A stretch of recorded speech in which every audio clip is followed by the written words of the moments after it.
अब जो आने वाली गवर्नमेंट होगी, अब जो आने वाली हुकूमत होगी, वो एक ऐसी हुकूमत होगी जो अवामी राय से आए, ना कि मैनेज सेटअप से आए, ना कि एक ऐसे अंपायर से आए जो अंपायर जानिबदार हो। गैर जानिबदार न्यूट्रल अंपायर के ज़रिए इलेक्शन हो और उस इलेक्शन के फैसले पर पूरी कौम का एतमाद हो। तो इस तरह कौम के एतमाद पे पूरा उतरने के लिए हमें अपने लिए जंग लड़नी होगी। वो जंग आइन और कानून में रहते हुए, अपना जमहूरी हक इस्तेमाल करते हुए,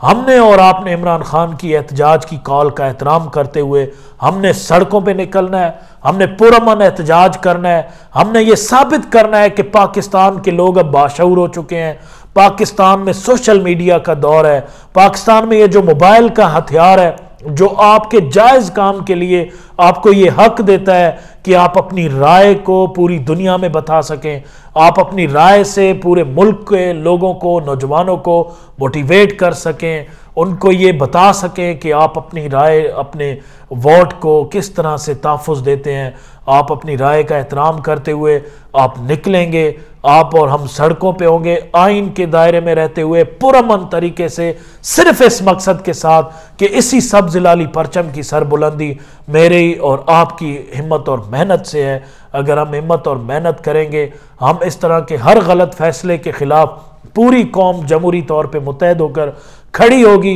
तो इस तरह के फैसले कंट्रोल हो सकेंगे। और अब जो आवाम जो निकलेगी तो उसको कोई नहीं कंट्रोल कर सकेगा। इसलिए बेहतर है कि पाकिस्तान में ऐसे फैसले किए जाएं जिन फैसलों की बुनियाद अवाम की उमंगों पे पूरा उतरता हो, ना कि किसी सियासी जमात, ना कि किसी मखसूस टोले, ना कि एक चोर तबके की तहफ़्फ़ुज़ के लिए हो, वो कौम के लिए हो, वो पाकिस्तान के लिए हो। मुल्क को ठीक करना है तो सबसे पहले ज़रूरी है साफ शफाफ इंतखाबात। साफ शफाफ इंतखाबात, ये थोड़ा सा चोर तबका मुल्क पे मुसल्लत है, इसको हटा के साफ शफाफ इंतखाबात के ज़रिए जो कौम की राय होगी, जो कौम का फैसला होगा, उसका एहतराम करते हुए, जिस तरह हमने कहा था कि हमारे जो आज की PDM है उनका एक नारा था वोट को इज्जत दो, तो वोट को हकीकी माना में इज्जत दिया जाए। जो अवामी उमंगों पे पूरा उतरने वाला सियासी जमात होगा, जिसको अवाम चाहती होगी,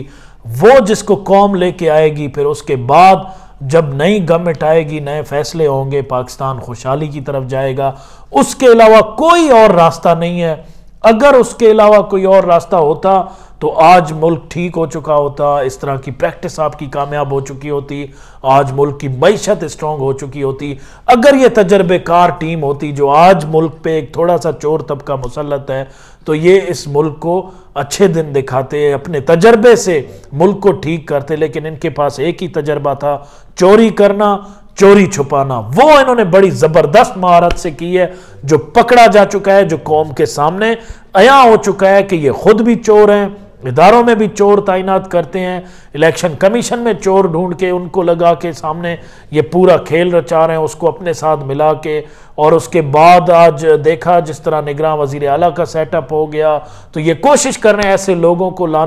रहे हैं जो चोर हों, करप्ट हों, जिनको कंट्रोल किया जा सके, जो एक जो है ऐसे अंपायर हों जो जानिबदार हों, किसी एक सियासी जमात के कारकुन की तरह उनके लिए काम करके उनको मैनेज सेटअप दे, उनको मैनेज करके दें पूरा इलेक्शन। तो इस तरह के लोगों के साथ अगर इस मुल्क को ठीक करना होता तो कब का ठीक हो चुका होता। ये कभी भी मुमकिन नहीं है कि इस तरह मुल्क ठीक हो सके। इसी तरह का किरदार अदा किया इलेक्शन कमीशन ने, एक PDM का कारकुन होने की हैसियत से PDM के फैसले को तरजीह दी है पाकिस्तान के कौम के फैसले को, या पाकिस्तान का एक ऐसा सेटअप जो एक पाकिस्तान के सबसे बड़े आबादी के लिहाज से जो सूबा है पंजाब का, उसमें जो सबसे ज़्यादा सीटें हैं पाकिस्तान की, उसमें इलेक्शन कराने के लिए जो अंपायर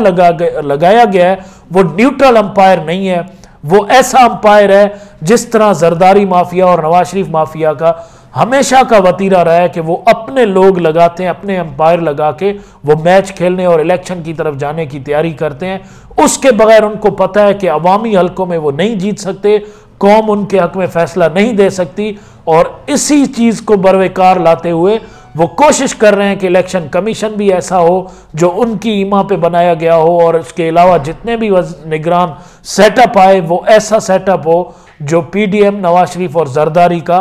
अपना जाती मुलाजिम या कारकुन की हैसियत से हो, जो उनके लिए इलेक्शन सेटअप पूरा मैनेज करके दे। वो मैनेज्ड इलेक्शन लड़ते हैं, वो कौम के पास अपना बयानिया ले जाके या नजरिए की बुनियाद पे या कौमी फैसले को तरजीह नहीं देते। जो अवाम चाहती है, एक अवाम के फैसले की तरफ, जो अवाम एक फ्री एंड फेयर इलेक्शन चाहती है, वो ये लोग कभी भी नहीं चाहते, क्योंकि इनको पता है कि अवाम इनको रिजेक्ट कर चुकी है।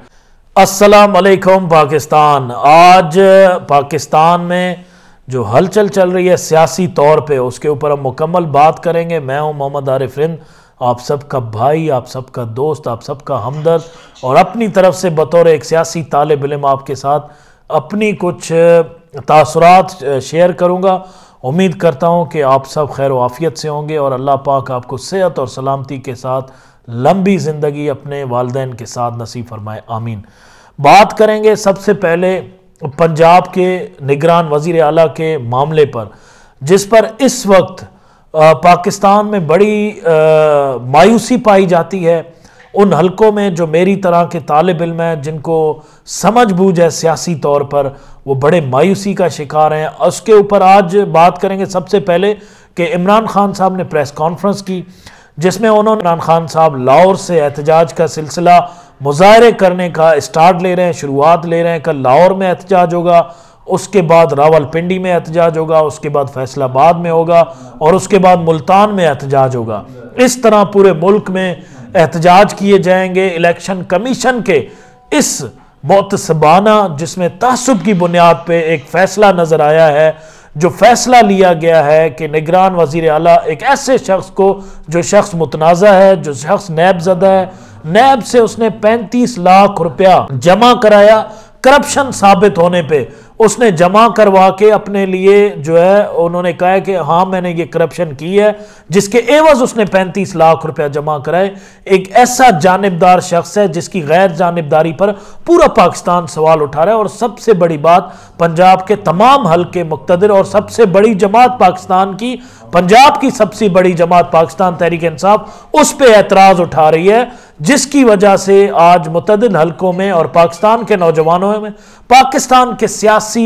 जो तौर पर एक मुतहरिक पाकिस्तान की मुनज़्ज़म बहुत बड़ी जमात है तहरीक इंसाफ, खासकर तहरीक इंसाफ में इस चीज़ की बड़ी मायूसी पाई जाती है कि इलेक्शन कमीशन ने अपनी जानिबदारी का, पीडीएम के कारकुन होने का सबूत दिया है कि एक ऐसे वजीर आला को निगरान वजीर आला लगाया है जो जरदारी का बेटे की तौर पे जाना जाता था। जब जरदारी साहब ने स्टेटमेंट दी थी कि ये मेरा बेटा है, मेरी औलाद की तरह है, तो वो शख्स है जिसने रेजीम चेंज के ऊपर, पाकिस्तान तहरीक इंसाफ के चेयरमैन इमरान खान ने ये इल्ज़ाम लगाया है उसके ऊपर, और ये साबित शुदा इल्ज़ाम है कि उसने रेजीम चेंज में सबसे ज़्यादा किरदार और सबसे बड़ा अहम किरदार अदा किया है। जब हमारी पाकिस्तान तहरीक इंसाफ की हुकूमत गिराई जा रही थी, तब ये वो शख्स है जिसने सबसे पहले सफ़े अव्वल का किरदार अदा किया, और ये मुतअद्दिद बार जरदारी साहब, नवाज शरीफ साहब से मुलाकातें करता रहा, और इस पूरे सिलसिले को, जो अदम एतमाद का सिलसिला था, जो रेजीम चेंज ऑपरेशन के तहत पाकिस्तान तहरीक इंसाफ की हुकूमत को हटाया गया, उसके लिए मुकम्मल तौर पे ये सफ़े अव्वल का कारिंदा था, जिसने मुकम्मल किरदार अदा किया और ये ऑपरेशन कामयाब करवाया। तो इसलिए पाकिस्तान तहरीक इंसाफ समझती है कि ये गैर दयानतदार शख्स है, ये गैर जानिबदार शख्स नहीं है, ये जानिबदार शख्स है, और ये एक पीडीएम का कारकुन है। और इसी तरह का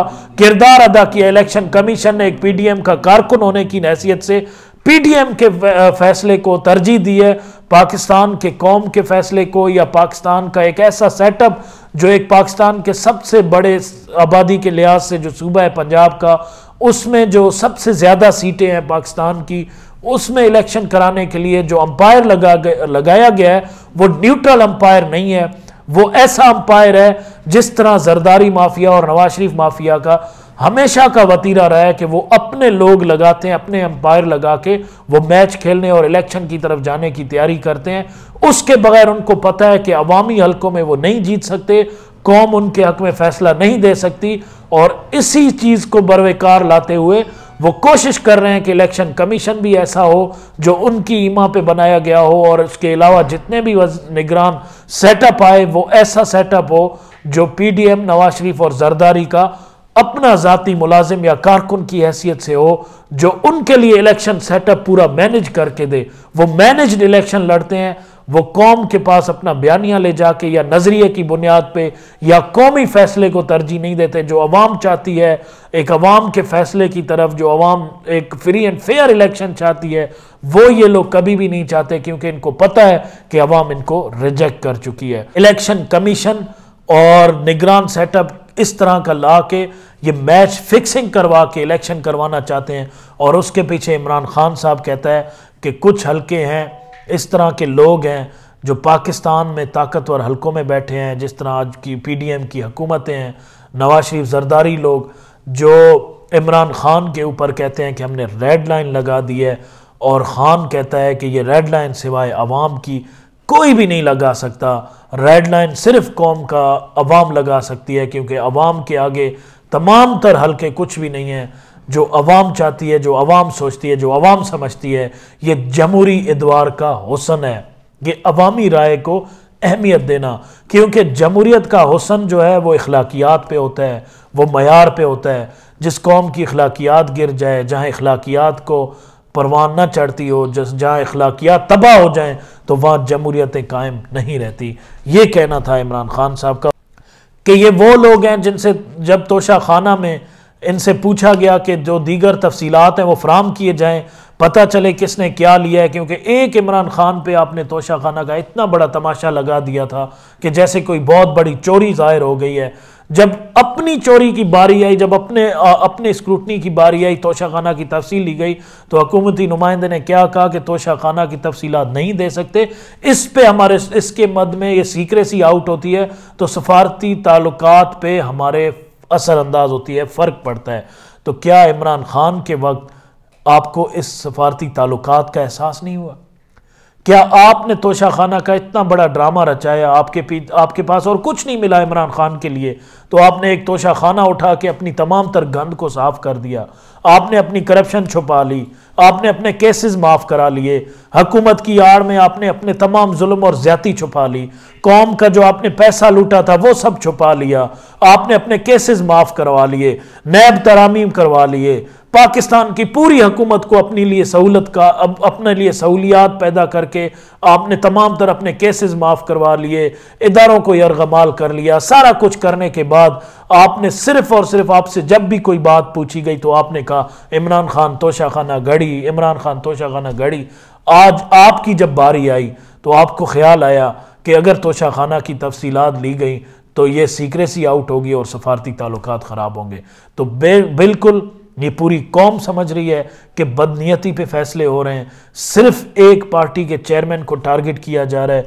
जिसके पीछे पूरी कौम खड़ी है, उस फैसले को तरजीह नहीं दी जा रही। इस तरह के लोगों को तरजीह दी जा रही है जो एक मखसूस चोर तबका है जो पूरी कौम पे आके मुसल्लत हो चुका है, और ये मखसूस चोर तबका चाहता है कि पूरी कौम उसके आगे यरगमाल हो जाए। वो कौम जो चाहती है वो ना करें, वो जो चाहते हैं, पूरी पीडीएम जो चाहती है वो फैसले कौम के सामने आए, वो फैसले किए जाएं। एक धौंस के जरिए, बदमाशी के जरिए, लाठी के जरिए एक हुकूमत कायम करना चाहते हैं, इस कौम को दबा के। और इसके पीछे आज इमरान खान साहब ने अपनी प्रेस कॉन्फ्रेंस में कहा कि इसकी रेड लाइंस पहले भी लगा दी गई लेकिन उसका नुकसान भुगता गया। उसने निशानदेही कराई कि जब शेख मुजीब पे रेड लाइन लगाई गई तो पाकिस्तान दो लख्त हो गया, जब आपने जुल्फकार अली भुट्टो पे ये लाइन लगाई तो पाकिस्तान से बहुत बड़ी बुनियाद पे कराची को मुतासिर हुई, सिंध मुतासिर हुआ, और बहुत बड़े पैमाने पे जो है बिजनेसमैन वो पाकिस्तान से बाहर चले गए थे और पाकिस्तान ने उसका नुकसान देखा। उसके बाद आपने रेड लाइन लगाई थी नवाब अकबर खान बुगटी जिसका ताल्लुक बलूचिस्तान से था, और आज तक मैं खुद बलूचिस्तान से हूं, मैं आपको बताऊं कि नवाब अकबर खान बुगटी पर जब इन्होंने रेड लाइन लगाया तो आज तक बलूचिस्तान उस चीज को भुगत रहा है। नवाब अकबर बुगटी से पहले मुझे याद है कि जब भी 14 अगस्त होता था तो बलूचिस्तान का हर गली पाकिस्तान के झंडों से, पाकिस्तान की झंडियों से, हर बच्चे के हाथ में पाकिस्तान का झंडा और झंडी होती थी और वो खुशियां मनाता था अपने 14 अगस्त की। वो हर पाकिस्तान के इवेंट की रैलियां निकालते थे, बड़ी खुशियां मनाई जाती थी। जब नवाब अकबर बुगटी के साथ ये हादसा हुआ, उनको शहीद कर दिया गया, उसके बाद बड़ी तकलीफ देखी। हमने अपने मासूम बलोचों की लाशें उठाई और हमने देखा कि पाकिस्तान के खिलाफ एक बड़े पैमाने पर नफरत देखी गई लोगों के दिलों में, और उसे कंट्रोल करते करते हमने 7-8 साल से भी जायद का अरसा हमने काफ़ी टाइम देखा कि हमने पाकिस्तान का झंडा उठाना भी यहाँ पे एक गुनाह समझा था। हमने कुर्बानियाँ दे के, हमारे जैसे नौजवानों ने बड़ी दिलेरी का मुजाहरा करके, बड़ा कुछ सह के फिर दोबारा इस चीज़ को बलूचिस्तान में बहाल किया है। लेकिन आज तक हम भुगत रहे हैं, आज तक बलूचिस्तान अपनी वो खुशहाली, वो पुरअमन दौर वापस नहीं देख सका, सिर्फ एक गलती की वजह से कि यहाँ पे अपने हथियारों के ज़रिए यहाँ पे बलूचिस्तान का गुलशन उजाड़ दिया गया, सिर्फ अपनी ताकत के ज़ोर पे। तो जो ताकत का ज़ोर होता है वो हमेशा नुकसान देता है। जब आप ताकत के ज़रिए जमहूरियत को पामाल करते हैं, आइन को क्रास करते हैं, तो बड़ी तकलीफ़ होती है, जिस तकलीफ़ के नतीजे में मुल्क को नुकसान होता है। तो इस तरह की चीज़ें ना किए जाएं ताकि मुल्क भी खुशहाल रहे, सब्ज़ लाली परचम भी बुलंद रहे, और पाकिस्तान की वो फैसले पाकिस्तान में हों जो पाकिस्तान की कौम चाहती है, पाकिस्तान की आवाम चाहती है। कि जिस तरह कराची का इलेक्शन हुआ, कराची का जो ये बल्दियाती इलेक्शन था, ये इलेक्शन फिक्स था। भरपूर कोशिश की गई कि एक ऐसी जमात जिसका कराची में ना कोई वोट बैंक है, जो पिछले कई दहाइयों से सिंध में हुकूमत कर रही है, उसने सिंध को कुछ भी नहीं दिया, खासकर कराची को कुछ नहीं दिया, और उसने कराची में जो हाल किया है कराची का और सिंध का, थर के बच्चे आज भूख से मर रहे हैं, सिंध का आटा चूहे खा जाते हैं, मुख्तलिफ ऐसी चीज़ें हैं कि उनके अंदर बड़ी, सिंध के लोगों में बड़ी नफ़रत पाई जाती है कि ऐसी जमात को वो सपोर्ट नहीं करते। कराची जहाँ बिज़नेस कम्युनिटी, पढ़ा लिखा तबका बहुत ज़्यादा है, जो बड़े पैमाने पे रिजेक्ट करता है इस जरदारी माफिया को, उसको ला के सिंध के हुकूमत पे बिठा दिया गया। और फिर कराची में जिस तरह उसको सीटें दी गई बल्दियाती इलेक्शन में, ये एक ज़्यादती की बुनियाद